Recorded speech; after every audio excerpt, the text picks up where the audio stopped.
So Sidney Moncrief, Bucks legend, joins us in studio. Sid, how do you view your time in Milwaukee?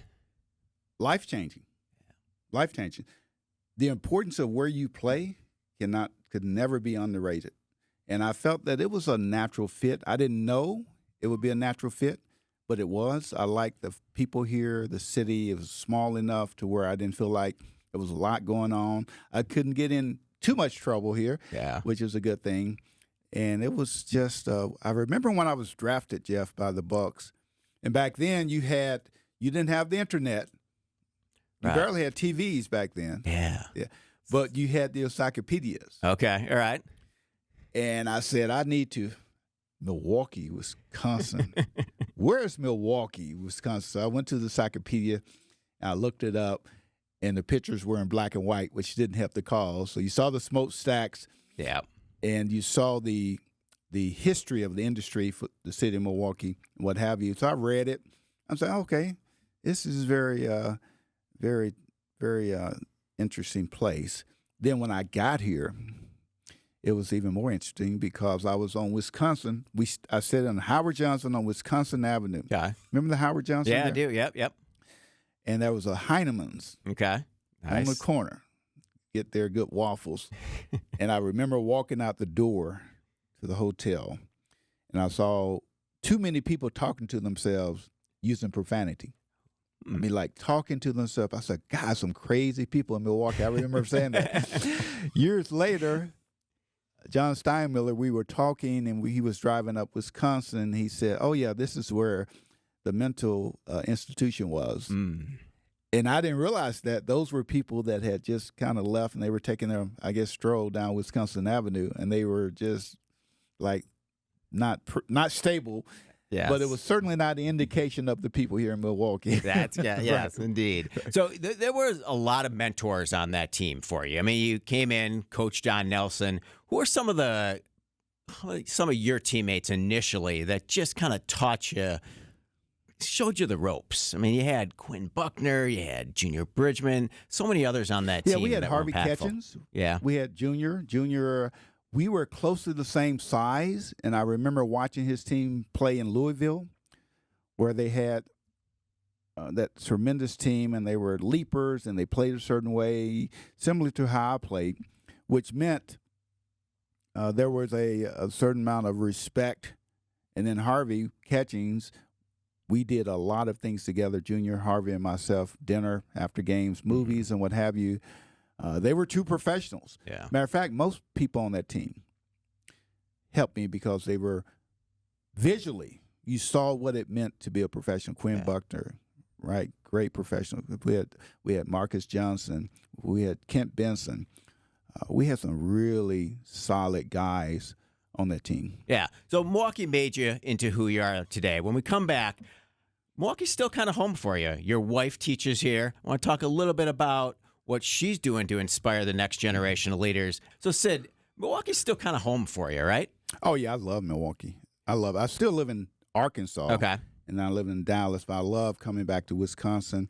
It feels like I never left. Yeah. Milwaukee's the type of town that 30 years from now, people still have the same phone numbers. Think about that. Yes, indeed, yes. Same phone numbers, very, very stable place, and I love being here. And so both you and your wife are really diving in to inspire the next generation of leaders. She's a teacher in the area, correct? Well, she's a chief academic. She's an executive for Make St. sure you get the Augustine. title right, Yeah, make sure we get that right. But she's a 20-year educator, teacher for 20 years, and now she's in charge of curriculum development for the St. Augustine Prep School. Okay. All right. When you look at how you grew up, large family, really strong emphasis on discipline and hard work, two-time NBA Defensive Player of the Year, how did these early life experiences kind of shape your approach to not only playing the game, but what you're doing now in business? I think when you have discipline at home, it carries over.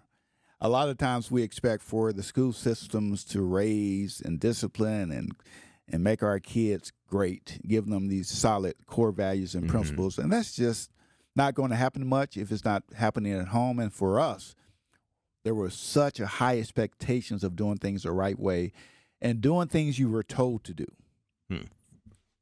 when you started playing basketball, you did things you were told to do because you had to do it when you were at home. And that meant so very much. I think the way I grew up, playing all the time, playing outside, competing, everything was competition, pretty much, except academically. But when you, but when you were like out playing follow the leader, playing football, whatever you were doing, you were trying to win, which meant you had to put forth effort and energy. And that certainly carried over into basketball. And did you, when you're in practice, how did that mindset come through? Was it coaching? Was it just inherent in you? Like, to be a defensive standout and to go for the extra rebound, like, that's just got to be something that's inside of you. Yeah, I think part of it was because even at home, I did my chores, whatever I had to do. It was at a high level. It was at a good pace. It was done the correct way. When I got to basketball, I had coaches from Coach Johnny Greenwood in junior high school to Coach Oliver Elders in high school to Coach Eddie Sutton. You had to do things a certain way. And they emphasized effort, being a good teammate, following instructions meant a huge difference. When I got to the NBA, it was easy because I had those built-in principles that were taught when I was younger. Yeah. And you've packaged a lot of that in your leadership books and in your corporate training now. Yes, I have. I'd like to keep things simple. Yeah. Because people are more likely to understand things or do things that they understand. Yeah. And so when I do my workshops, I try to think, what would impact me? What would get me inspired? And that's what I incorporate into my curriculum. When we come back, I do want to talk a little bit about your passports and just the leadership principles that you share with companies, because I think they are really impactful in our lives no matter what stage we're in. And then you're a 2019 Hall of Fame inductee. I know you've talked in the past, hey, the awards and the accolades don't matter, but I want to see what that meant to you and talk about the future and, of course, your new book. Sid, after your playing days, you've been on the board of directors for Fortune 500 companies. How did your NBA career prepare you for the boardrooms that you're in each and every day? It doesn't. Wow, all right. No, it doesn't really. I had an attorney, and he taught me. He told me things I needed to do to prepare for, because the NBA does not. Everything is done for you. You have very little responsibility outside of when people have agents. They pay their bills. Agent book their flights. You have people doing things for you all the time. Now you get into the, quote, real world, and for some players, for the first time, you have to do things on your own. I had a person that forced me to when I played in the NBA. Okay, that's good. When I got out of the NBA. Who was that?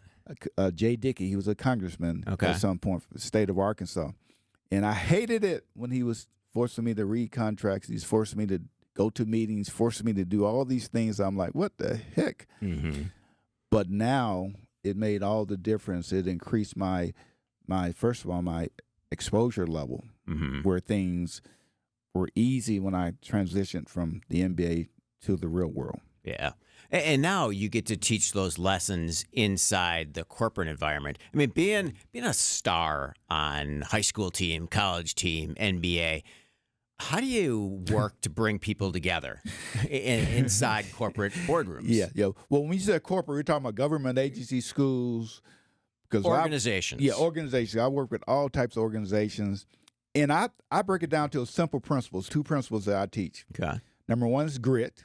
Okay. That's a principle we teach throughout everything that we do. And G means growth. You have to get better every day. R, resilience. You have to snap back from setbacks. Number 3, intentionality. You have to have plans to be successful. And number 4, tenacity. You have to learn to play hard, work hard, give full effort. So grit is weaved throughout everything. And the most important thing we weave through all of my workshops is the concept of emotional intelligence, which is your ability to manage your relationships and also your emotions. And there are 5 components to emotional intelligence. They are empathy, self-awareness, self-regulation, social skills, and motivation discipline. If you can just hit on those 2 concepts as a foundation, for being great or for reaching your goals, then you will go a long way in life. But we keep it very simple. Yeah. And we keep it fundamentally right, which is, I think, important. And that's what communication's all about. Yes, you can have the different layers, but when you package things in a creative, simple way, people tend to take it to heart. Absolutely, because retention is an issue. Yeah. If anything is too long, people will not retain it. That's data, scientific studies. If something is too complicated, people are going to be less likely to retain it. So we want to try to keep the retention rate very high in everything that we do. And the way you do that is to keep it fun. We do a lot of engagement with movement, music. We have fun. And number two is we keep it fundamentally grounded in those two principles. You have 7 grandkids, almost 7 grandkids. That's right. All right. It's a lot of fun. It's nothing like taking that photograph Yes, indeed. of grandpa with the grandkids. Yeah. Because people think you're a great granddad when they see that. They don't know I'm a slug sometimes. I'm a slug grandpa. So you're taking some of that grandpa wisdom and package it into a new kid's book. Tell us what that's all about. Yes, I've written 12. This will be my 12th book. Okay. And I've written books about all these different subjects. And I said, it would be great to write a children's book with my grandkids. And so I decided to make it on entrepreneurship. And it's called The Grit Kids. Okay. They're the Grit Kids. Yeah. Teach Grandpa Sid the biz. So I have officially become a grandpa. But what I wanted to do, I wanted to take the concept of entrepreneurship and put it with a different lens. Because a lot of times people think of money, businesses, financials, and those type things. Right. So I took it and I twisted it and put it the lens of literacy. Because the ability to research, speak, listen, write is so very important in everything that we do. And it's very important in entrepreneurship. So we have a book that's a combination of entrepreneurship, a little bit of entrepreneurship, but a lot of saying we need to understand these principles of literacy. Yeah. Well, and the way that younger generations are now speaking, listening, writing, and doing research is changing so quickly that they can teach you a whole lot, right? No. Come on, not my grandkids. No. But the research part, obviously with technology, is a whole new ball game. And they can certainly teach a lot in that area, but the others, they're not taught. Remember, in schools, most test scores are based on reading, which is only one part. They don't talk a lot about writing. They don't talk a lot about speaking. It's kind of hard to measure listening, right? And then the research part. So I think raising the awareness, not only for the students, but also for education in general and the parents, of saying literacy is more than just reading.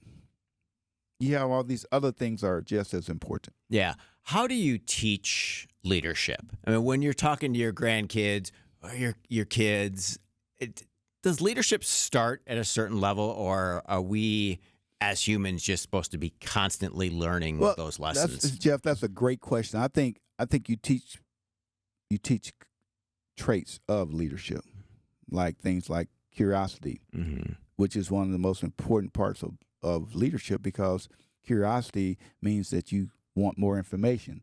You want more information so you can learn more about people. You learn more about people because you want to build better relationships. So curiosity, the core values that a person has is leadership. But at the end of the day, are you consistent, right? Are you competent? Do you communicate well? Yeah. Now, are you able to put all these traits together consistently day in and day out to become a great leader? No one's perfect. Yeah. You're going to maybe fail on one day and not the other day, but leadership is all really about consistency, putting those principles in practice day in and day out. How do you evaluate passion versus skill in organizations? Everyone says follow your passion. Others say, whoa, you just have to have the right skill set to make your career success. Yeah, that's such a good question. Skill and will. To be a great leader or successful, you need to have the skill, and then you need to have the will, be it passionate in a particular area, maybe broadcasting? Are you passionate in athletics?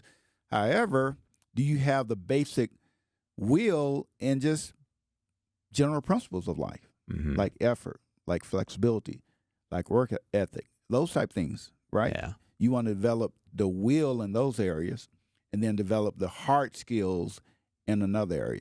The soft skills, hard skills, we teach a lot of soft skills. Okay. So very important. Now with technology, now you have automation, you have AI.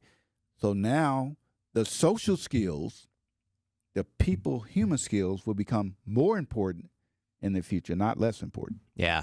Teaching lessons, NBA great. Sidney Moncrief joins us. When we come back, Sid, I want to talk post-playing career for kids and how players and parents can better tackle this. Because there comes a point in all of our lives where the games stop, and how do you continue to move forward? How can we all be better sports parents or sports grandparents? Yeah, talk about grandparents. Well, grandparents just sit down and shut up. Yeah, amen. Leave it up to the parents. But that's a pet peeve of mine. Because I grew up where my mom did not want me to play basketball. Number one, real quickly, did not want me to play basketball. Finally went to a game in junior high school. And as I got better, she, of course, attended more games. But I never felt the pressure that she had greater expectations of me than I had for myself. Okay. I never had the expectations that, boy, you really need to do well because you need a scholarship. You need to do well because I need a new house. Didn't have any of that. We have to understand as parents the pressure we put on our kids. I'm not saying not hold them accountable for best effort, listen to the coach, being a good teammate, being a good team player. Yeah, 4 good things. But when we start trying to micromanage and define their greatness by how loud, how loud we yell, right? Yeah. Or how we feel like we're pushing our kids to this certain level, then we're probably doing more harm than we are good. Because ultimately in sports, we're all learning lessons that are going to translate in some way, shape, or form into what we're going to do in our professional careers. Yeah, sports is all about developing the ability to have skills that's going to help you later in life, right? And part of that is being well-rounded. Yeah. Being well-grounded. You can't do that when a parent is yelling in your ear or yelling at the other kid or at the coach. It just sets such a bad example for everyone. Yeah. So later in the week, you're going to give kids the experience to meet CEOs in the area. 30 for 30, Shadow a CEO program. Tell us briefly what that's all about. Yeah, in Milwaukee, we're going to do it for high school and college students, and they're going to meet leaders and CEOs. We'll come in and we'll do a activity. We'll do a mini workshop, a table, what we call a leadership table, where leaders will go to each table. We'll have lunch. Then they'll go out and do a soft shadow with those leaders, and then they'll come back. It's an impactful event. It allows them to get more exposure, engagement, education, and experiences, which are the 4 E's that we emphasize as it relates to developing young people and adults.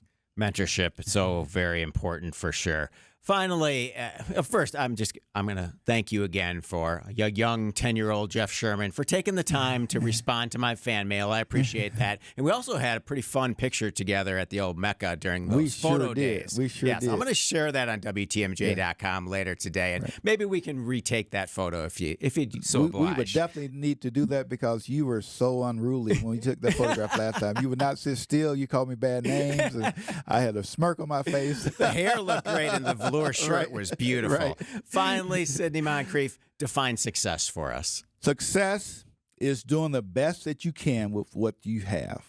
Whatever you're blessed with is taking that skill, that ability, and doing the best that you can. Might not be as good as Michael Jordan or Larry Bird or LeBron, but it's the best that you have to offer at whatever skill you might have. Very good. Bucks great, NBA legend Sidney Moncrief. I appreciate your time this morning. All the best with your events for the rest of the week.